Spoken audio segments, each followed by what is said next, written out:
rápido, né? Não pensa que é assim tão curtinho não, é tão simples, né? Eu até humildemente digo, né, que é uma maneira simples de fazer um resumo de Éfeso. Nós já estamos aqui nesse ponto, e ele fala assim, ó: então agora, meus irmãos, para viver esse padrão de corpo de Cristo aqui na terra, vocês precisam ser fortalecidos no Senhor.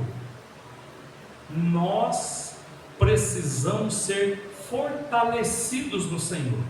E ele diz algo aqui, que ele fala também lá em Colossenses, ele fala em outras epístolas. Ele diz que nós, os crentes, estamos em uma guerra espiritual.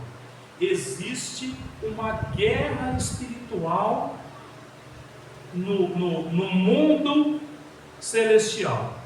Existem principados e potestades, existe um inimigo que não tem escrúpulo para nos atacar, para inventar artimanha, para dificultar a nossa vida, para fazer com que o crente dê bom testemunho, para impedir que o crente dê bom testemunho, para atrapalhar o testemunho do cristão, para atrapalhar que nós recebemos nosso galardão, para que a gente faça aquilo, ou melhor, para impedir, tentar impedir, como se ele pudesse, tentar impedir que a gente faça o trabalho dele, o trabalho de Deus, o trabalho do Senhor, o trabalho do Pai.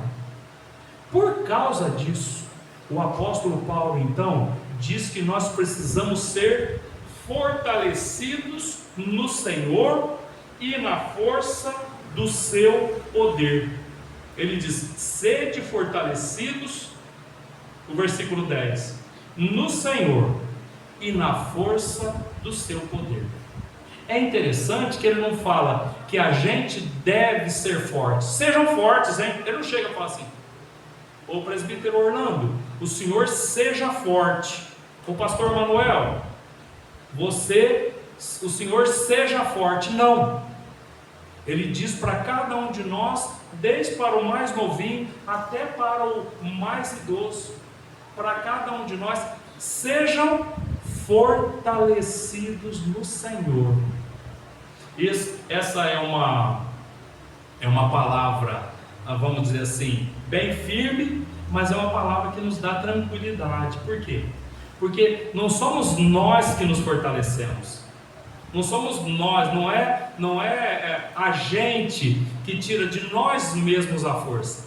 Nós tiramos a nossa força de quem? Do Senhor. Sejam fortalecidos no Senhor. E ele vai dizer para a gente então como é que nós devemos fazer para ser fortalecidos no Senhor. E é interessante que ele usa uma metáfora, uma comparação. Ele faz uma comparação da armadura do soldado romano. E é interessante que os romanos, que eram os que estavam aprisionando ele, e ele faz uma comparação exatamente dos soldados romanos. É engraçado, como o apóstolo Paulo não tinha nada de ideologia, né? Mesmo o cara sendo romano, sendo aquele que é um carcereiro dele, ele ainda observa e dele ainda tira exemplo da palavra de Deus para nos ensinar. E mais do que isso, é sabido que toda a guarda pretoriana que esteve lá ao lado do apóstolo Paulo ouviu o evangelho. O apóstolo Paulo pregou para todos aqueles oficiais, todos aqueles soldados romanos que ficavam lá. Era assim, o apóstolo Paulo, ele era um cidadão romano, e por ser um cidadão romano, ele não era um preso comum, né? Injustamente, mas pelo menos ele sendo um cidadão romano, ele não era um preso comum. Ele era sempre preso, amarrado, né, com grilhões em um soldado romano. Então ele andava, um soldado romano ia junto com ele, e enquanto ele estava junto, o que ele fazia? Pregava o evangelho para aquele soldado. Ao invés de ficar amaldiçoando aquele cara que ajudava ele, que estava ajudando no cárcere dele, não, Ele pregava o evangelho para aquele. Ah, você vai ficar preso a mim? Então, filho, você vai ter que ouvir. Você vai ter que ouvir. Isso me faz me lembrar quando eu estava no seminário. Eu estava no seminário lá em São Paulo, eu trabalhava num colégio, né? Num colégio confessional, e a gente trabalhava no colégio, ganhava a bolsa do seminário e se alimentava ali, então tinha alguns benefícios e tal, e às vezes a gente é escalado para ficar de sábado à tarde, porque tinha atividade no colégio de sábado à tarde. É claro que eu não era professor, né? Eu era inspetor de alunos, né? Eu era bedel, né? Se alguém sabe o que é bedel, mocinha? Bedel é aquele que fica lá olhando para os alunos. Menino, pode correr. Menino, fica lá, né?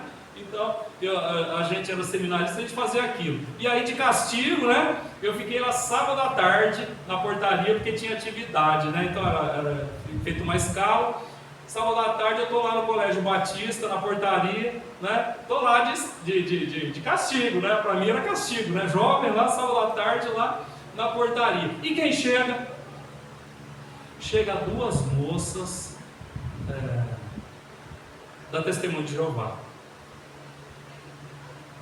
Elas chegaram para falar comigo do Evangelho. Eu falei, mas aqui no Colégio Batista, eu sou seminarista, e elas veio aqui para pregar para mim. Ai, mas agora elas vão ouvir. Eu estou aqui mesmo, eu vou ficar até 6 horas da tarde aqui, né? Aí elas queriam ir embora, mas eu não deixava, né? Aí eu não deixava, né? Ah, vamos abrir a Bíblia, vamos lá em João. Pô, já começa em João, né? João ajuda a gente a pregar o Evangelho, né? Demais, né? É só abrir o Evangelho de João, capítulo 1, de 1 a 12, pronto, não precisa de mais nada, né? E elas queriam ir embora, mas não, tem mais coisa, não tem mais, eu tenho até 6 horas, né? Mas era o que acontecia com o apóstolo Paulo. Todos os guardas, todos os soldados que ficavam ao lado dele ouviram o Evangelho. Bom para eles, né? Porque muitos deles nós vamos encontrar no céu. Graças a Deus que eles foram carcereiros do apóstolo Paulo. Graças a Deus que uma coleguinha sua senta do teu lado, que eventualmente não é crente. Graças a Deus que um colega teu do trabalho ou de algum lugar senta do teu lado e ele não é crente. E você pode de alguma maneira pregar o Evangelho para ele, falar do amor de Jesus para ele, né? Graças a Deus, glória a Deus, e muito bom para essa pessoa que está ali do teu lado, está trabalhando com você e ouve do Evangelho. O apóstolo Paulo, então, ele pregava o Evangelho para essas pessoas. Mas o apóstolo Paulo, ele sabia, um missionário, já um senhor, né? Ele sabia. O que ele sabia? Ele sabia que existe uma guerra espiritual.